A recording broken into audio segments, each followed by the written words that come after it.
This is a guide for the basics to have fun and increase your odds to get good loot in normal co-op mode Mashmak. Your odds of survivability increase with your knowledge, so please learn from this video and please share it with your friends who don't know how to play Mashmak. Here we will cover a lot of the basics, so look at the video description for timestamps if you want to skip to a segment. Here's a picture of a normal co-op mode Mashmak haul, and you can get good loot. This was a super lucky game, but not all games are this lucky. It's rare, but you can get tier 6 weapons and flawless mod boxes in normal mode. This is proof of that. I'm a legendary ranked Panaka main on the North American servers, and I have a few games under my belt, winning a good amount in MASH, as you can see here. And here, and here, and here. As a disclaimer, I've spent zero IRL money on Corite, and after I got to legendary rank, I bought the Matrix contract because I love this game. So if you want an inventory like this, then lock in Pilot and I'll run you through the basics to get you up to speed. You might be asking, what is Mashmak? Well, Mashmak is the extraction mode PvPvE in Mecha Break. The short and simple is that you drop in, kill stuff, loot stuff, and do some side quests. Try not to die and extract with your precious loot. Each game is roughly about 25 minutes long, less if you extract early or if you die. You can find it under Operation Storm. There's two modes, single player called Free For All, and co-op mode for a team of 3. Don't be confused here. Co-op here is PvPvE, so you'll still be seeing enemy players. There's 3 difficulties, normal, hard, and extreme. The different difficulties cap your max power, called combat readiness, which limits mods, weapons, and airdrops that apply towards your combat readiness, with higher tiers applying for more. Normal limits this at 2,000. Hard limits this at 6,000. And extreme has no limit. This is where everyone has a chance to be overgeared and get super sweaty. Let's talk about the map. There's various regions on this map. You spawn somewhere at random here. If you press the M key, it opens up your map and you can hover over some of the icons and it'll tell you what it is and what the possible loot drops are. Feel free to communicate and ping location and targets to make a plan for what you want to do with your team. You have a mission on the bottom left of your screen. If you complete it, you get Matrix credits and sometimes loot boxes or other goodies. The bare bones basic to play. You kill things, loot things, and watch out for enemy players. You stick together and ping enemy players. They are a high priority target because they can delete you much faster than most NPCs. If a teammate dies, you can revive them using a respawn beacon, complete the mission given, or just wreck things, and then make a plan to head for extraction. Big tip. For a lot of new players, they don't really know that there are actually enemy players, so if you see an upside down triangle like this, those are enemy players. They are a lot higher of a priority target because they will chase you, sometimes, across the map. And it's worth pinging and communicating so your team knows to be on guard and wary of the enemy's location and position. So go into this game with a mentality that you'll see other players. There's like 8 or so teams and only 6 extraction points on normal. So you can do the math, not everyone's going to make it out. Be mentally prepared for a team fight because the other players are going to be rougher than even the boss fights. You are more likely to run into enemies than not, and feel free to run away, especially if they have the advantage, whether it be snipers on an open field or melee in close quarters. Also be aware, on the map there are spots with lava. They do damage over time, so avoid dying from the floor being actual lava. I've seen 2 people die from them, they pop up on the kill feed, and it's a good laugh. So if you think it can hurt you, you're probably right. Trust your intuition. There are also Corite, the blue crystals. Use them to help recover energy and fluid armor. And there are some enemies called Corite specimens. Once destroyed, they provide a buff and mission points. They perform similar to Corite crystals, providing energy regen and fluid armor regen. Big tip. First and foremost, when it comes to looting, I highly suggest changing the key binding for the call and airdrop. I have mine set to the V key, others set theirs to E or something else. The reason for this is that the interact button is for both looting and executions, and you'll oftentimes be frustrated by accidentally opening up the airdrop button when you didn't want to. Press B to open up your cargo drone, which is your inventory with 12 slots.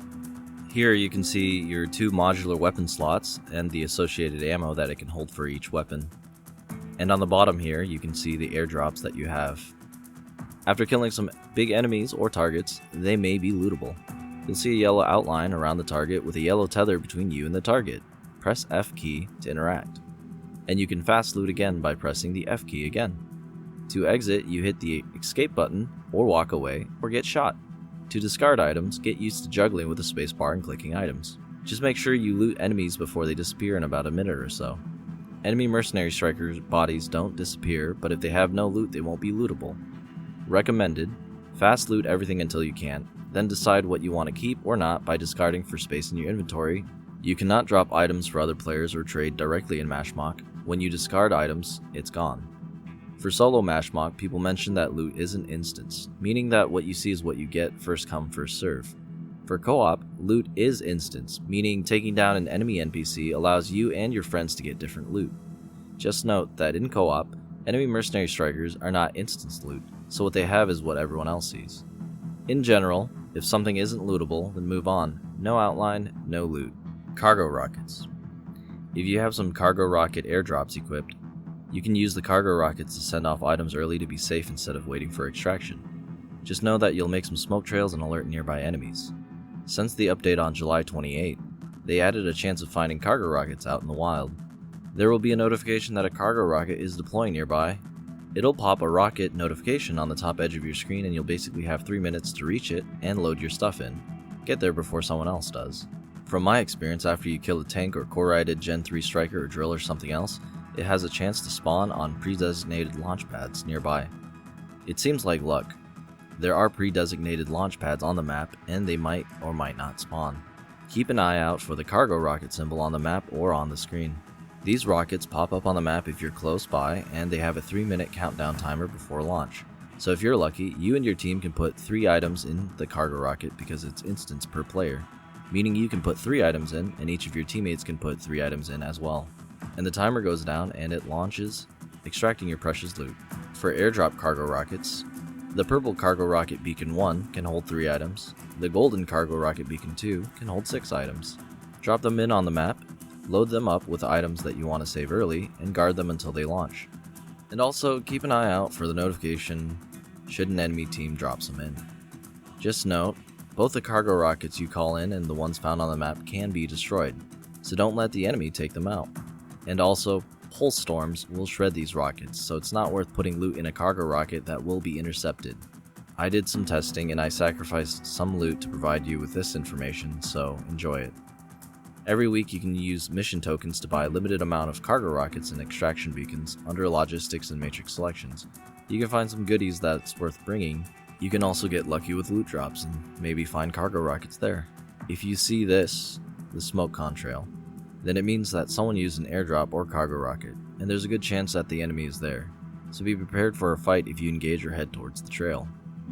Alright, let's talk about death, executions, and respawns. If you die, you lose all the loot that you collected on your body, including any weapons and ammo equipped. If you respawn, you can retrieve your loot from your striker, or find the enemies that looted you. Please, please, for the love of all things, Mecha break. Don't leave the game in co-op if you die. I see a lot of people just die and leave without knowing that they can respawn with a summoning beacon. Please don't leave your team to be a 2-man instead of a 3. It puts them at a large disadvantage. And if you respawn, you still have a chance to grab your loot. If your teammate dies and you are being chased, to call in a summoning beacon, it takes time to drop in and makes a minimap marker for the enemy too. And it takes time to activate, in which they can interrupt you or destroy your beacon, so consider that if you want to revive a teammate. So if you see this icon, this is the map marker for summoning beacons. Also consider destroying enemy summoning beacons if you have a full team, prevent the enemy from using it. Note that you can use the enemy summoning beacons as well as your teammates.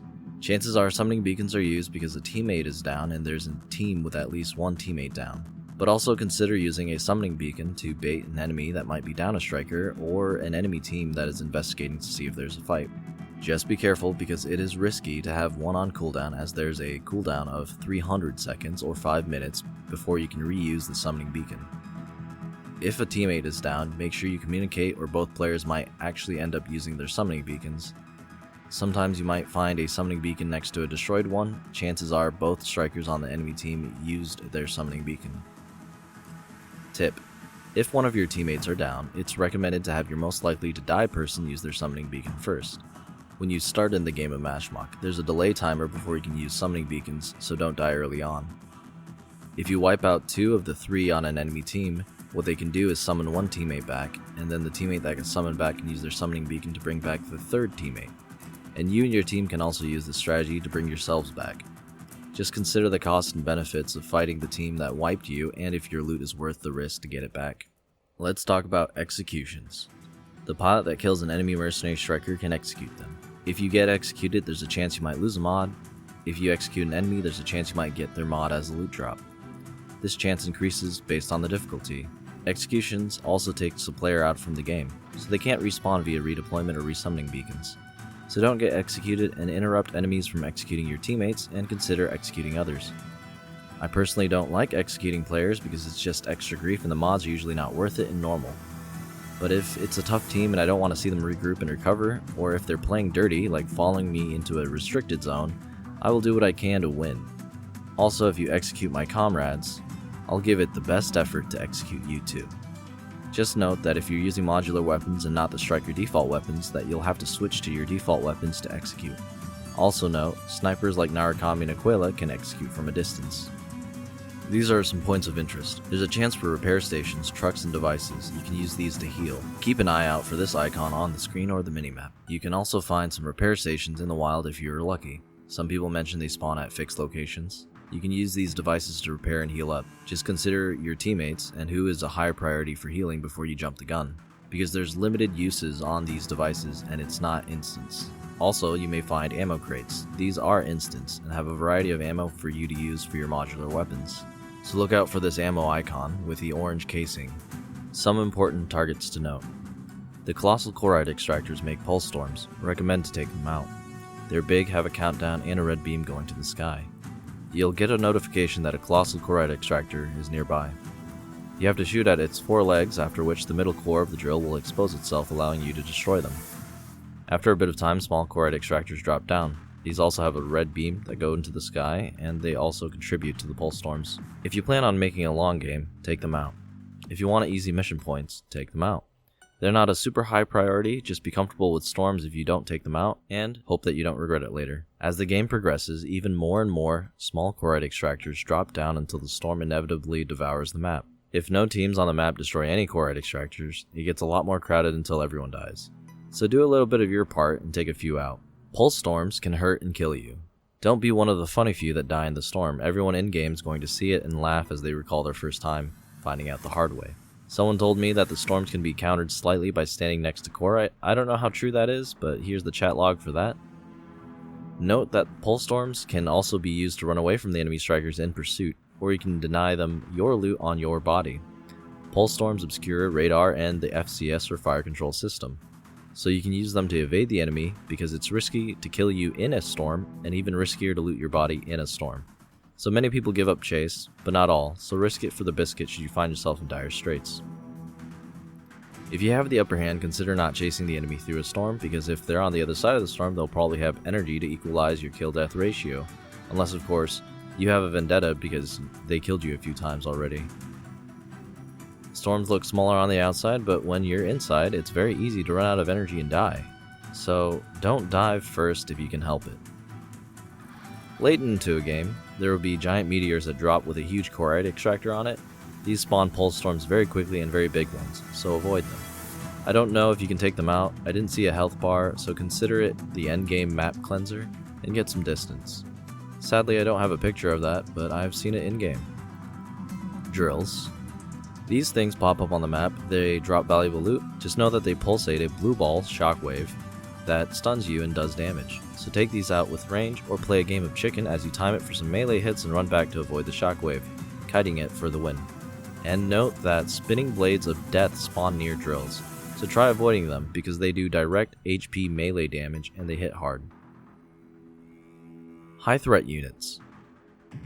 If a boss spawns on the map, you'll get a notification and an icon will pop up on the map visible to all players. Consider hunting it for good and better loot. Just know that all the other enemies might try to gun it for the boss too. So be cautious of teamfights and try not to get caught between an enemy team and a boss. Position yourself accordingly.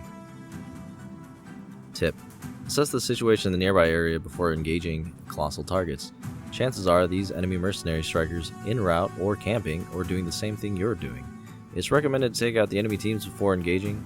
If you engage after an enemy team kills the boss, just be aware that they might pick up some higher tier weapons from the boss loot drop, and that might wreck you. If you're doing a solo Mashmak, just know that oftentimes many people are camping in the outlines of targets like colossal targets or bosses, and they're waiting for someone to take the bait and beat the boss. Then there's like 4 or so people doing the same thing, and it's a free-for-all brawl for the remaining loot. If you were the one to loot the boss, then you're the highest priority target, so be careful. Also note, these boss enemies count as colossal targets for the Heart of the Brave achievement. There are many more enemies, but I covered the big ticket ones worth mentioning. You'll have to discover the enemies on your own, it gives you a bit of surprise. Now let's talk about extractions. Head for an extraction point to leave with all your precious loot, or call down your own if you have one equipped. In normal, there are 6 extraction points, but there's more than 6 teams, so do the math. Not everyone is going to make it out without calling their own. In hard, there are 3, and in extreme, there are 2 extraction points. There are 5 phases for extraction points: undeployed, preparing, ready, captured, cleared. In undeployed, there's a countdown timer counting to when an extraction point drops down. In the preparing phase, you'll receive a notification when and where the extraction point is going to pop up, and then a timer counts down for it to be ready. In the ready phase, you'll receive a notification when they are ready and can be used. Capture it to activate it. To capture or activate an extraction point, just walk up to it and interact. It takes some time to activate it, and taking damage can interrupt it. Tip: it appears to activate faster if more teammates are activating it. The non-activated extraction points don't expire, but they can be consumed by pole storms, and you won't be able to extract in a pole storm because the storm hits and interrupts you. When an extraction point is activated or captured, after an extraction beacon is activated, it'll stay activated for about 1 minute. If an enemy team captures it, it'll pop up as red and captured, and a notification of it being captured may appear. If an enemy team extracts by themselves and leaves a teammate behind, the extraction point is captured and not cleared. This means that their whole team hasn't extracted yet, but they can if they go to the extraction point. You can go to the enemy captured extraction beacon and deactivate it to trap any of their remaining teammates behind. And remember, the enemy team can do this to your team, so stick together if you want everyone to extract. If your teammate goes ahead and extracts ahead of you, you'll receive this notification: extraction point captured, proceed to evacuate. So get in or you'll get left behind. And if you get left behind, you gotta find another way out by using another extraction beacon. You can't call back in extracted teammates, so you're on your own or with the buddy that got left behind. During the cleared phase, the extraction point is cleared when the whole team extracts or the remaining teammates die or the timer runs out, and you'll get a notification if the enemy team clears. If your team activates an extraction and you go in the zone, you'll get extracted. Congratulations, you survived and get to keep your loot. Mission complete. Some tips: I always have one extraction beacon airdrop equipped just in case. If you have good loot and it's too risky for you to go to the other extractions, then it might be worth using your extraction beacon. Just make sure you do it early and away from the storm, or else the storm will interrupt you and prevent extraction, making you lose your loot and wasting an extraction beacon. You can ask me how I know.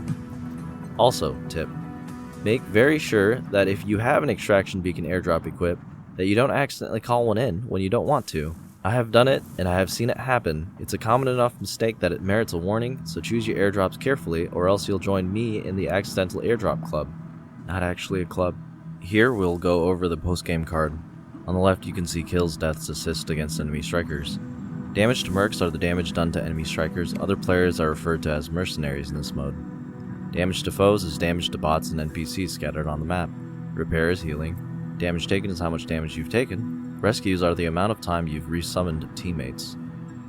Supplies extracted are the number of things that you take with you via cargo rocket or extraction. Note: supplies count stacks as the stack, so 20 ammo counts as 20 supplies and 5 Corite ore counts as 5 supplies. However, if you're going for the Cloud Piercer achievement, it's about the items you extract, and a 20 stack of ammo counts as 1 item. On the right you can see how well you did based on the foes and mercenaries that you eliminated, as well as the mission and objectives. The mission points at the end round down to convert 10 to 1 to give you mission tokens, the red currency. So if you get 1,726 mission points, you'll get at least 172 mission tokens. And then you get your loot screen. It shows you the loot that you got and the mission rewards. Now we'll discuss the menu system. Matrix credits and matrix supplies.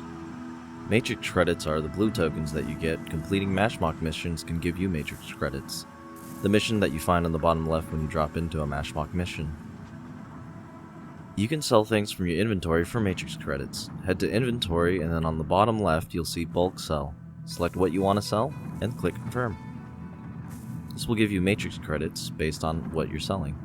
You can spend matrix credits to get supplies. Head to Operation Storm Matrix Supplies. And you can buy weapons, ammos, and Locator Beacon airdrops. You can also find some weapons and occasionally a purple tier 4 weapon pops up. You can also find ammo and auxiliary devices. The matrix supplies refresh every so often based on a timer. Or you can spend 300 matrix credits to refresh automatically earlier by hitting the refresh button. Now we'll talk about the matrix marketplace. This is just a brief summary. This is the player-based market that runs on Corite, the premium currency. I haven't spent any money and I have a fair amount of Corite from playing. You can sell or auction things that sell well and people buy things they want, or they auction for bids. After selling something, there's a small Corite tax to manage in-game economics and Corite inflation that also defers the efficiency of market abusers. Every server has different expectations, so if you're trying to collate market data, try finding relevant data for your server. I personally found tier 4 and above items sell well, and stacks of Corite also sell well, so sell them in stacks to make it easier for those that want to spend the Corite for mission tokens. Some weapons just don't sell well, but you find out what works. Here are some screenshots of some sold items to show that you can sell things. You might get lucky and have a chance to buy a tier 4 weapon for matrix credits at the matrix supply, and then you can turn around and sell them for Corite at the matrix marketplace, but of course neither is guaranteed. Some others find flawless and above paints to sell well. Find out what works for you and meet the market at supply and demand. Alright, let's talk about matrix selections. It's sort of the seasonal store. Under logistics, under matrix selections, you can find Mashmak items that refresh every week. Spend mission tokens to buy items here. That's the red currency. Recommended to buy cargo rockets and use them to offload good loot early, or sell them at the matrix marketplace for Corite. Here you can also find extraction beacons and restricted zone keys. It's recommended to buy what you can every week because there's a buy limit weekly and they reset and refresh every week. Now we'll get into the discussion of mods and mod assembly. Mods. When you get some mod boxes, either from looting or from the matrix marketplace, you can open them up to get mods. Mods provide a slight advantage that can also make a difference if tuned right. Mods also provide a smaller slight debuff for balancing and trade-off, so pair your mods accordingly to your playstyle. If you get a lot of yellow mods, you can be quite overtuned, but you won't be running around in normal difficulty Mashmak with that combat readiness. Just remember, you risk losing your mods if you get executed. Your striker can equip mods, and each striker has 3 mod layouts or configurations. And each striker has the ability to equip 3 mods out of 5 types. You can unequip mods and swap them between strikers. Now for mod assembly. Found under Operation Storm, mods, bottom left. You can combine 10 mods of a lower rank, like say blue, to get a higher rank, say purple. And you can re-roll or combine mods of flawless, which is the yellow, and they'll count as 3 to get another yellow mod. Just know that it costs matrix credits to combine mods. Mods have a trade-off, but you can combine others to balance out the downside a bit for a slight overall boost, like my Tricera here. Here I have a max energy plus 7.5%, minus 4.4% gives me a total of plus 3.1%, while energy ground regen of plus 7.5% and minus 4.2% gives me a total of plus 3.3%. So with 2 mods, I have a balanced net output. It's suggested to either balance mods or go deep in a specific stat. Find out what works for you and your playstyle. Try going for mods that help increase your mobility or energy to survive and do damage. The longer you stay alive in this game mode, the better chance to extract. Ultimately, you have to find a few strikers you like and get good enough at them to figure out how you can tweak them to better complement your playstyle and your striker's abilities. Like for instance, getting faster lock-on speed or max energy for an Aquila, or getting max energy and faster ground energy regen for a Stellaris. One thing I love about Mecha Break is that each striker plays vastly different from the other strikers, and each player can play different ways playing the same striker. Like an up-close skirmisher Naru is different and devastating in the right hands. So pick the mods that complement your striker and your playstyle. Mods are good, but they're not needed to survive Mashmak, especially in normal mode. There are even some players in the forum swearing they don't bring any mods in, even in extreme mode.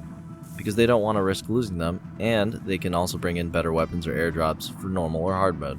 So configure your mods to your playstyle and find out what works for you and what you're willing to risk. Now we are going to discuss airdrops.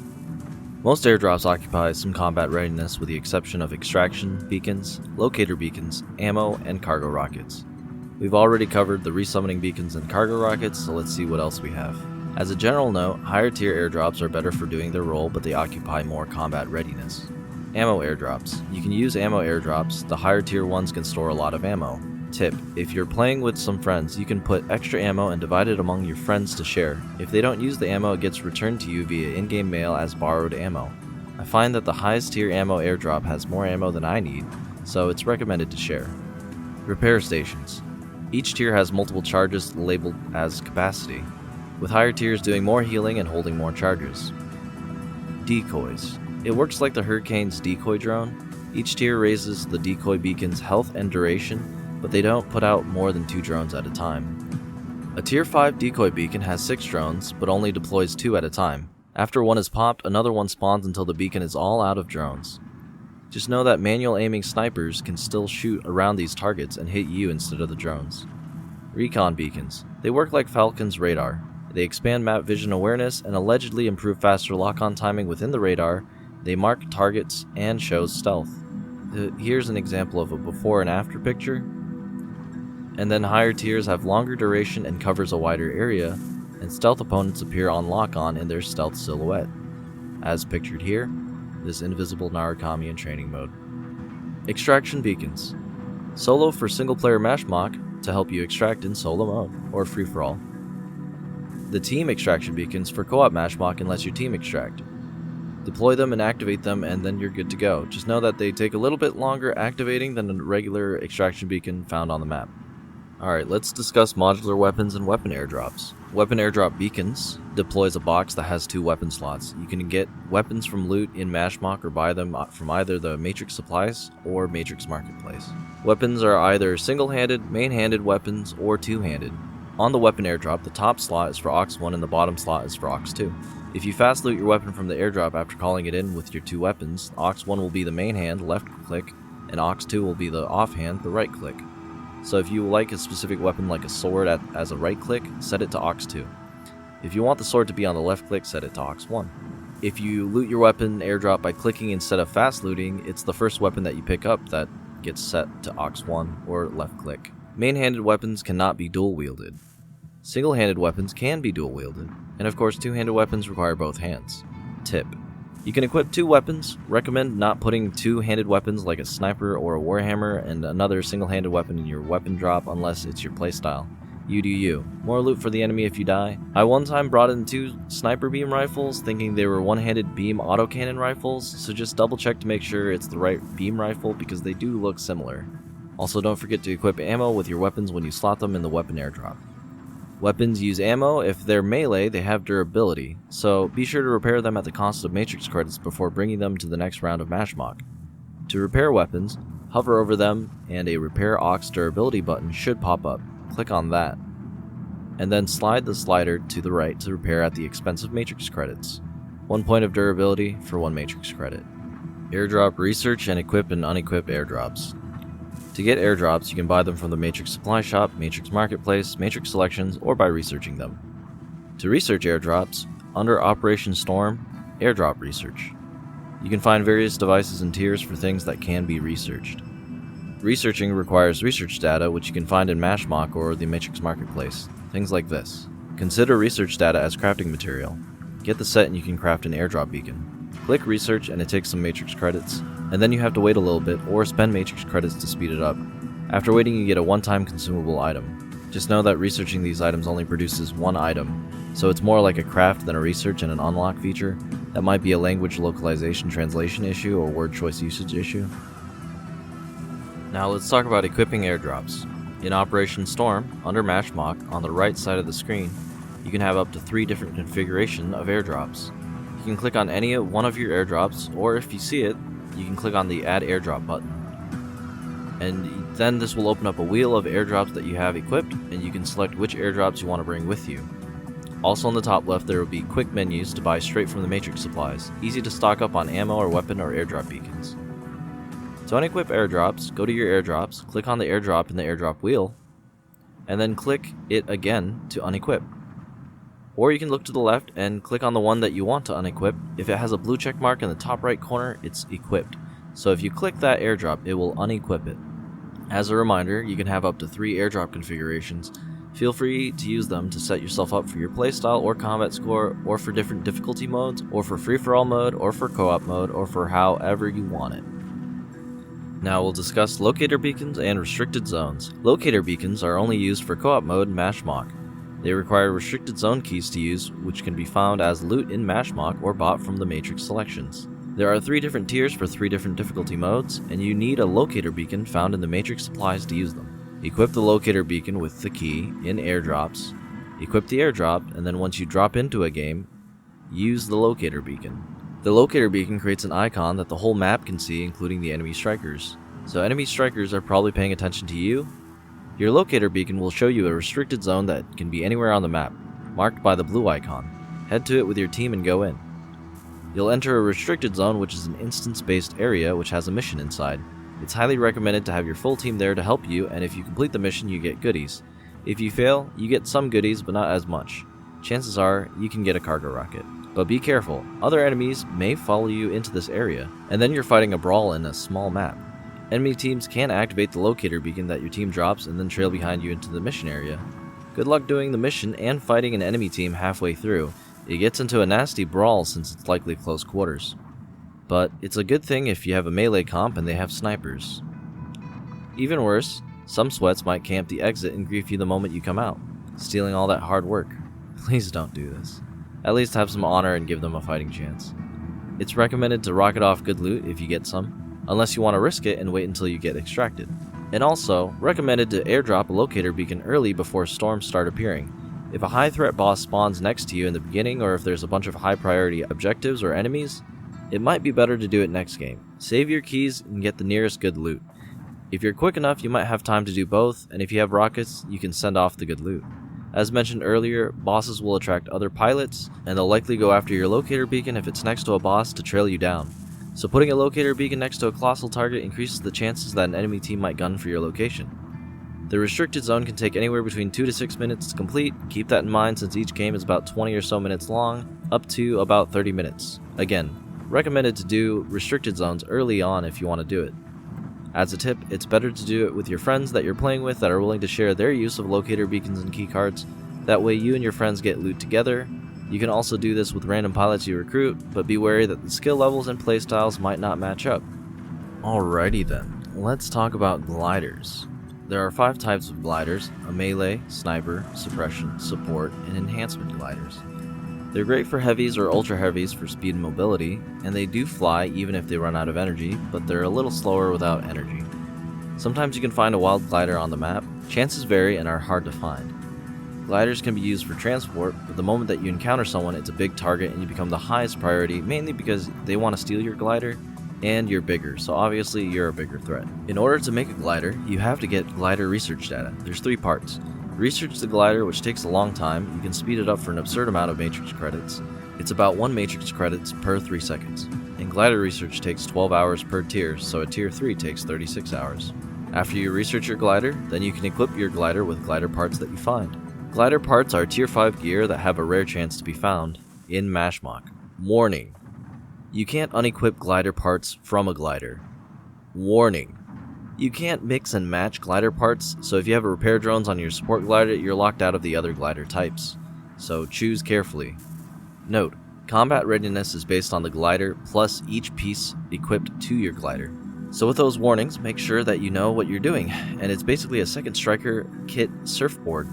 They're pretty powerful depending on how they're kitted, but they can be really slow depending on their tier, and they can be an easy target for a sniper in the open. They have their own health bar and can be destroyed, and your health bar and hitbox is different from the glider, it's separate. So enemies can shoot you and not the glider, or they can shoot the glider and then take you down and then swarm you. The honest truth about gliders? Gliders are shiny death traps. It's a honey trap. As a new player, you'll think it's cool and epic, and that's where you get got. I was using a glider I came across, and my friend told me I'm gonna die by snipers, and then a few minutes later, I died. By snipers. Snipers shot me from everywhere like a light show, lit my face. So if you're standing on a glider in the open, know that you're a sniper piñata.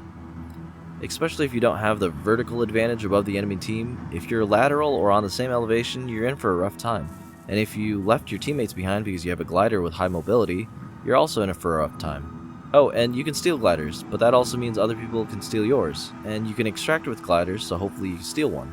And hopefully yours doesn't get stolen. Tip: when a glider is demounted, it pops up on the map and screen, so you alert nearby enemies that are paying attention to the map. Tip: if you steal or find a glider, you might want to consider storing it somewhere near the extraction or before you get to the extraction if you see enemy mercenary strikers and you don't want to use it for battle. And then as soon as you're ready to extract, grab your glider and go. Remember to be on your glider in order to extract with it. Another tip: you can use a glider as sniper bait. If your team has 2 or 3 snipers, get into a vantage position and then let some unsuspecting team pick up the glider in the open, then delete the one on the glider. Now it's 3v2 and chances are they're in the open. They might be foolish enough to jump on the glider thinking that'll help them get an advantage, delete them if they do. From my experience, I think gliders are great for taking out enemy foes, but it's highly risky when fighting enemy mercenary strikers or other players. You gotta think of each striker as their own mini-boss fight mechanic, and so fighting 3 mini-bosses can give you more trouble than a colossal target. I personally don't think they're worth it in normal, but it is what it is. They might be way better tier 5, kitted out, super kitted out, but I've never seen that, so I'm just going based off of my own personal experiences. Alright, now I'm going to talk about the recruitment system. Recruitment is the in-game feature to party up. Under the striker bay at the bottom right, there should be a recruit button. Go ahead and click on Mashmak, Public Recruitment, and ensure the settings are to your liking. Then post by clicking Confirm. If you're trying to join other people's recruitment posts, see down left in chat and a recruitment post may pop up. Make sure that it meets your requirements and what you're looking to do, and then you can left click on the name of the player and join or ask to join. It's a great way to make friends, and chances are you'll meet a player who knows the basics of Mashmak if they knew about the recruitment post and how to party up. As a side note, you can find other groups on the Mecha Break official Discord or other channels, forums, and clans. Now we'll talk about training. Under Tactical Station, there's a tab called Training. If you press Start Training, it will put you on a pre-screen. And here you can equip airdrops and test them out. Try playing around with modular weapons. Try using some repair beacons and other auxiliary devices to find out how they work and play with that. You can also bring in enemy strikers and test via the settings displayed. Doing this does not consume your airdrops or your ammo or your weapon durability, so feel free to have fun and practice. It's recommended to use your glider here before testing it out there in the field. Alright, so these are some of my suggestions and tips. I recommend co-op on normal, and the loot feels better because it's more fun with a team in co-op mode and some friends. Your chances of survival increase with more help, and the loot feels better. Everyone gets to loot foes with their instance-based loot. But of course, enemy strikers are in teams too, and did I mention that the loot feels better? I've played on Extreme and the enemies are tougher and have more health, but the loot feels about the same as normal until you get very late into the game in Extreme difficulty. There is more of a small chance of getting more rarer items, so it just doesn't really seem worth it for me personally. It's definitely worth it for people who want better loot, more intense gameplay with some of the more sweatier people, and for people who want to try and rob some mods from the dead because people can be very kitted up. From my experience, purple loot boxes are far more common in normal co-op mode Mashmak, and there's a rumor going around that the better loot drops the longer you stay in the game. Pragmatically, if you drop some items that you don't need and pick up better loot, you'll end up with better loot by the end. Just be careful because enemies can also pick up better weapons and loot, so there's a chance that things can get very dicey the longer the game goes on, and that's not including the storms. You can use modular sniper weapons as a scope to scout. Doesn't take ammo to zoom down and see the enemy, so consider bringing a telescope if you're just scouting and spotting enemies further than the radar range, or if you find some, looting in Mashmak. You may get stuck behind a Corite specimen. If you destroy it, it will despawn after a while, so try not to get stuck between the beams around a Corite specimen, and if you do, just wait it out. It's also recommended to send a ticket to the devs or support ticket, just so that they know that this bug exists. If you get stuck or bugged out, please reach out and create a support ticket, and they'll probably send you screenshots or upload a video and upload log files to help patch the issue. These are some ideas and playstyles, but this isn't a tier or meta list. You find what works for you and your team, so these are just some ideas. There's not meta. Sky Raiders are great for scouting and doing strafing runs. As a suggestion, performing strafing runs between you and your team and the enemy NPCs allows you to utilize your high mobility, allowing you to scout out ahead and being similarly effective as a Falcon's radar minus the invis stealth locating ability. Falcons also have high mobility and radar, which helps to find stealth. You can run a sniper rifle on a Falcon and shoot from a distance and fly away and reposition yourself. High mobility. Great idea. Totally doable. A Narukami with dual beam autocannons or charged blasters and missile launcher or dual missile launchers is a dangerous mid to close distance, high mobility and great boost to circle around enemies. Suggested mods are to increased air boost speed if you plan on playing up close, but be careful because Narukami is very squishy and susceptible to melee. But if you know how to cloak properly and boost, you won't get caught. But that's just me playing Skirmisher Naru up close, so I'm biased from my own experiences. Stego's turret form creates a nice shield that you and your teammates can shoot through, great if you have an elevated advantage and snipers on your team, or even a Falcon with a modular sniper. Welkin's box can be timed to also work as a shield for your sniper against other snipers, but it only lasts 4 seconds, so they have to time it properly. And Welkin has a frontal shield that blocks energy damage for 8 seconds with a larger shield radius hitbox than what's visible. So consider sniping next to a Welkin, or even better if a Welkin has a sniper against another sniper. I haven't tried it, but it sounds like fun. It's rare to see Welkins use their box defensively, and even more rare for them to use it defensively for other players besides themselves, so be a good Welkin if you go this route. You can also use the defense field modular weapon to block long range attacks while your teammates use snipers, or pick up sniper and use a defense field modular weapon and then swap back to snipe, or even use a decoy beacon to redirect enemy fire. The energy sword appears to use less energy and has more speed, or both, compared to a warhammer, so consider that if you want a melee weapon for mobility, though I personally like the warhammer because you swat down aerial units to the ground with a right click which makes you jump and slam them provided they don't have an evasion or they break stagger. If you're a high mobile unit like an Aquila or Falcon, don't rush away from your team. Stick as a group and work as a group. I've seen it so many times where one person in the team will just rush and then be upset that they die, and then they leave the game, and I'm like, what was even the point? You just dove into the enemy team, and then you're not even giving us a chance to resummon you. I wish you could block way more people, please. Anyway, don't be a rookie, don't be a beginner mistake, don't make beginner mistakes, please. Note that manual sniper mode for Narukami and Aquila is worth it on a bigger map, and make sure to zoom in as needed to hit distance targets. Also, if you use a modular weapon that's also a sniper rifle, you can also toggle into manual sniper mode, even if you're not Narukami or Aquila. A Lumine or Panaka with a melee weapon is devastating close range. Most people don't expect non-melees to have a sword, so when they close in on you and you surprise them, it's always fun. Especially a Stego, because a lot of people try to bully a Stego by flanking them up close, so a melee weapon like a Warhammer really catches them off guard. I didn't include all the crazy combos because, to be honest, I don't want to see the abuse, and there's a lot of crazy combos out there with modular weapons, mods, and specific strikers. Here are some strategies to save space in your inventory until they optimize it. I imagine if you're winning a lot, you'll probably have the max inventory capacity all maxed out. So if you have a lot of ammo, instead of discarding them, put them into ammo airdrops, and this clears your inventory, and it stores the ammo in case you decide to use the corresponding weapon in the future. If you have a lot of mods, you can equip mods on each of the 3 mod configurations on each of your strikers to be sort of a mod mule. If you have a lot of weapons, you can buy a weapon airdrop and put the weapons in with ammo if desired, and that clears up your inventory. If you have a lot of airdrop devices, you can place them in different airdrop configurations, and this will save inventory space. For ammo airdrops and weapon airdrops, putting an item in them clears them from your inventory. So these are just ways that you can save inventory space, and yeah, this is the working thing. I've sent a ticket to the devs to get ammo, weapon, and airdrop stacks to increase in the inventory, that way they don't have to take up so much space, so we'll see what changes they have made to improve the fellow loot hoarders' quality of life. And attached here is my reply from the devs about my suggestions, so you can read that if you want. Overall, in general, use, communication, ping, if you see an enemy team. Usually, if you have a teammate that pings a lot, or if you ping a lot, that's usually a sign that there's an enemy team in that direction. So pinging the ground erratically means enemy. Keep an eye on your team composition. If you have a lot of heavies, know that you'll be slower, and you've got to use mobility weapons like a sword, or warhammer, or gliders.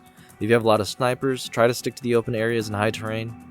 If you have a lot of melees, try to stick to close quarters and in the rooms, in the small areas with cover.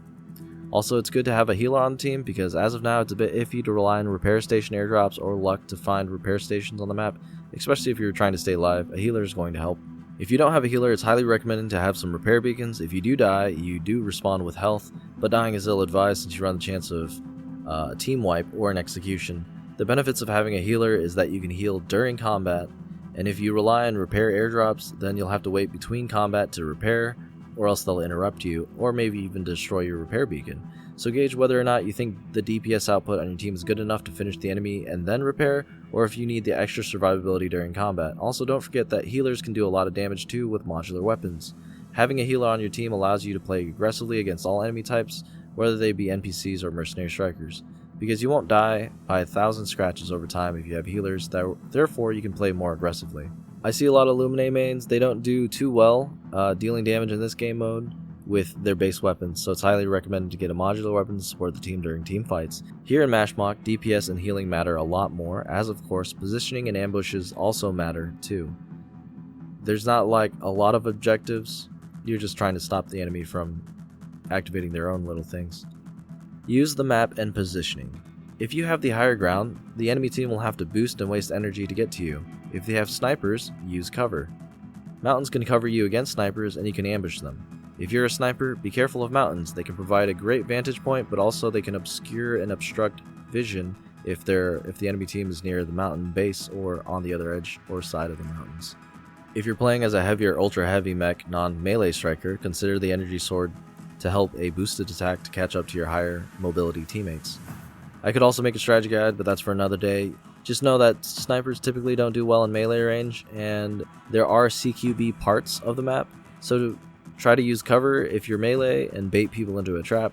And if you're fighting or chasing an enemy team and another enemy team pops up, don't be the team caught in the middle. That's an easy 6v3 and your team will get deleted. So position to pincer the enemy team and not get pincered yourself. Getting good at either Ace 3v3 or Operation Verge 6v6 is a great way to brush up on the base skills for your striker. Ace Arena is also great for MASH because the odds are you're fighting a team of 3, albeit it's a bigger map in MASH. Operation Verge is great for improving your ability to dodge and survive against an enemy team, as well as traveling distances for mobility and objectives, because oftentimes you're finding yourself without a paddle, and then you have to survive against like 4 enemy strikers trying to take you out. So Operation Verge Ranked is a great mode to learn how to survive unfavorable odds. When you have a good playstyle, the modular weapons complement that and add further strategies to that playstyle, so I suggest playing the other modes to gain a better skill set and advantage. At some point you'll have so many good weapons, like me, from farming normal co-op mode Mashmak, and at this point you might want to consider just queuing up hard mode, or go modless and try harder extreme and bring in your weapons with a good amount of ammo, and you should do fine as long as your team is of similar mind. Alright, so this was an overview of things that I wished I knew or I learned as I got stomped early on. This guide doesn't go over the giant tier comps or niche strategies or skill development, so brush up on your striker with this meta information on Mashmak. I expect you to do well and win some loot.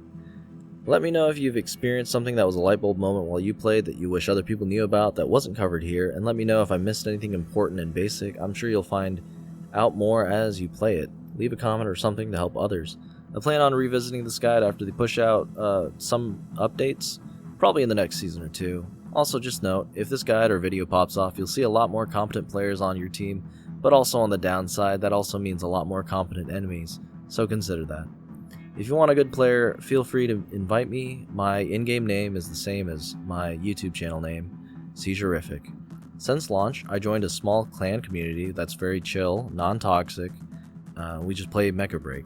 And I guess the clan does more things, but it's the clan's called Control-Alt-Delete, and we're playing Mecha Break, so please feel free to join in jazz, and if you want friends to play with, you can find us on there. Or if you want to play with me, you can find me there too. Link to the Discord in the description. And I love PvE, so I would rather and hope to see you on my team, and I'll pray for you if you're on the enemy team. And I really look forward to the new updates with the 24v24 and the PvE that Mecha Break has announced. So, looking forward to that.